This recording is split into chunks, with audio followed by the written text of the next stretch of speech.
Jonathan Kuminga has been a heated topic for Warriors fans, well, for a majority of his career, but especially since he has come back from his injury in, I want to say February or March, I forgot when, but he has been a big topic among Warriors fans, and his play, his minutes, and his role for the team. And a lot of people are wondering, why is Jonathan Kuminga not playing? And it's pretty simple actually. If you watch Warriors games and if you watch Jonathan Kuminga, you would know why he is not playing. It comes down to as simple as he just doesn't fit the team. After game 1, I was watching Bill Simmons' reaction to Warriors Rockets game 1, and he was wondering the same thing, like why is Jonathan Kuminga not playing? He could provide the same thing as G Santos, but again, if you watch Warriors games, that simply isn't true. Jonathan Kuminga, if he played like G Santos, he would be playing. Like, he is the more gifted player, but he simply doesn't play like G Santos. G Santos out there knows how to play his role. He's gonna give you energy, he's gonna give you effort, and he's not gonna do any dumb thing. He's gonna play smart, and he's gonna play within the system because he is a role player. And that's what Jonathan Kuminga needs to understand. He's not a star yet. He could eventually become one, but I don't see that happening in these playoffs. So he needs to play a role, but what role is he gonna play? His offense is extremely inconsistent. He showcases flashes here and there, but it's not consistent. His ball handling is extremely iffy. He's not a good shooter by any means, and around the basket you would expect him to be elite, but again, it's also inconsistent. Like, Jonathan Kuminga's nickname should be Mr. Inconsistency because he is extremely inconsistent. One moment he's looking like Giannis, the next moment he's looking like Brandon Knight. Like, I can't explain it. He plays like Kawhi Leonard on offense, but with Russell Westbrook's jump shot. He takes these pull-up mid-range jumpers like his Kawhi Leonard, these turnaround mid-range jumpers with a hand in his face, and those are inconsistent shots, especially in the Warriors system.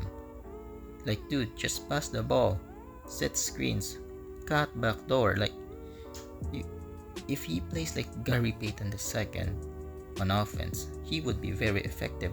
We saw that in the Lakers game towards the end of the season. If that's the Jonathan Kuminga that we can get in the playoffs, I think he's gonna be playing like 20 to 30 minutes. But again, Jonathan Kuminga needs to do that. I don't think he wants to do that, and his defense is as inconsistent and even more inconsistent than his offense. On-ball defense is fine. He's not, like, you would expect him to be better due to his athleticism, but he's just fine. Sometimes he gets beat for no reason. He takes bad angles on off-ball defense. He sometimes ball watches, mistimes his rotations, or completely forgets to rotate. He's a fine on-ball defender, but an inconsistent off-ball defender. Like, G Santos is a better off-ball defender than Jonathan Kuminga. Gary Payton II is a better on-ball defender than Jonathan Kuminga. So if other people can do those things better than Jonathan Kuminga, then why would Jonathan Kuminga be playing? The reason why Jonathan Kuminga is not playing is not because Steve Kerr hates him. Maybe some a little bit. It's as simple as his offense is extremely inconsistent and his defense is at best fine.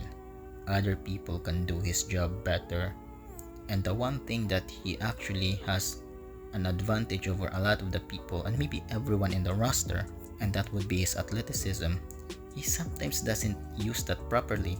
Bill Simmons said after game 1 that Kuminga could give you effort, energy.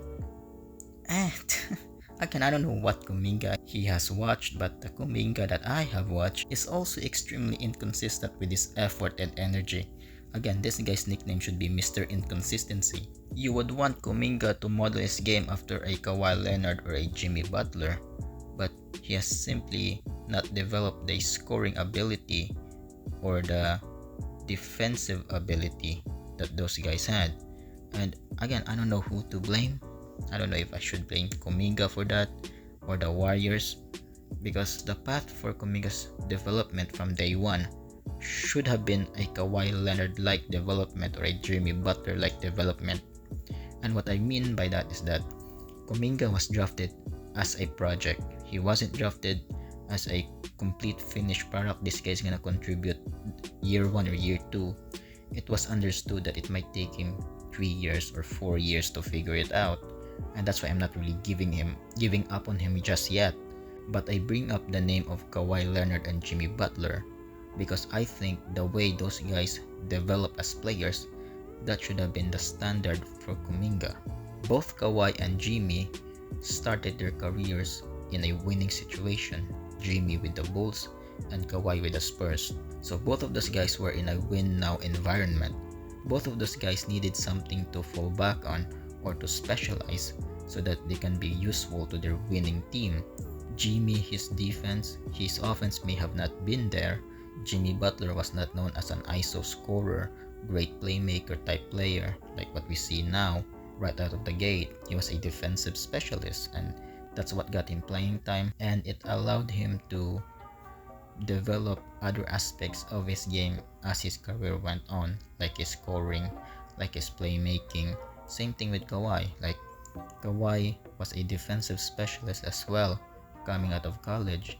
He wasn't a finished product just like a Kuminga, but because he had something to fall back on, like his defense, he got playing time. So to start out his career, he was a defensive specialist, and as his career progressed, he developed into one of the better ISO scorers of our generation. So that should have been Kuminga's development. Have him work on something like whether it's defense or corner 3-point shooting that he can fall back on. Make it consistent. That should have been the development for Kuminga. Either you work on his defense so that he can have his defense to fall back on.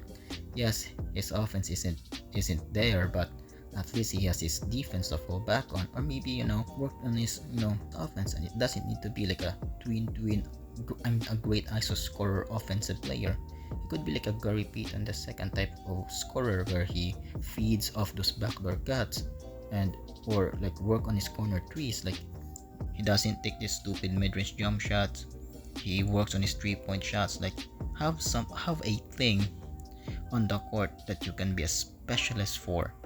Like in other words, be a role player to start your career, and as your career progresses, try to develop other aspects of your game to become a franchise player. That should have been Kuminga's pathway. That should have been Kuminga's development plan. But instead, again, this could be the fault of Kuminga himself, the Warriors, or both. I think it's both.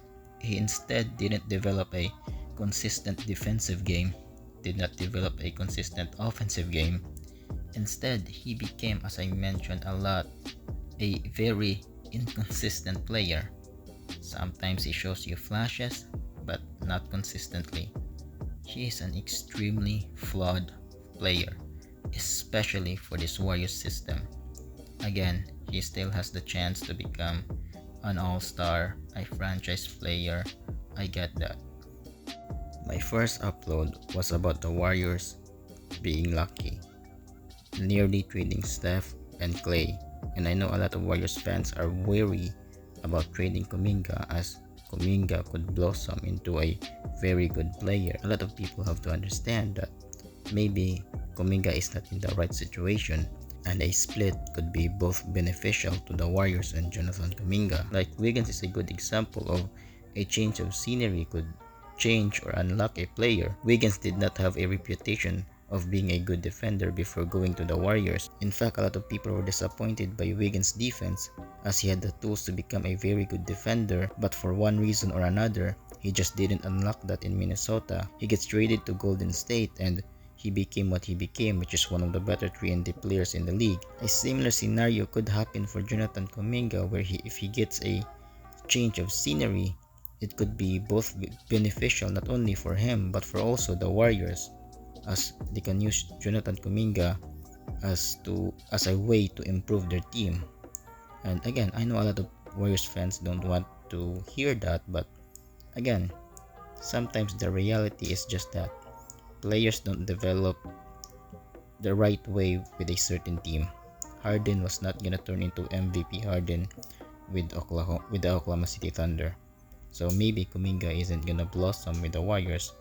I hope I'm wrong and he can blossom into a franchise player for the Warriors, but for now, I don't see that happening.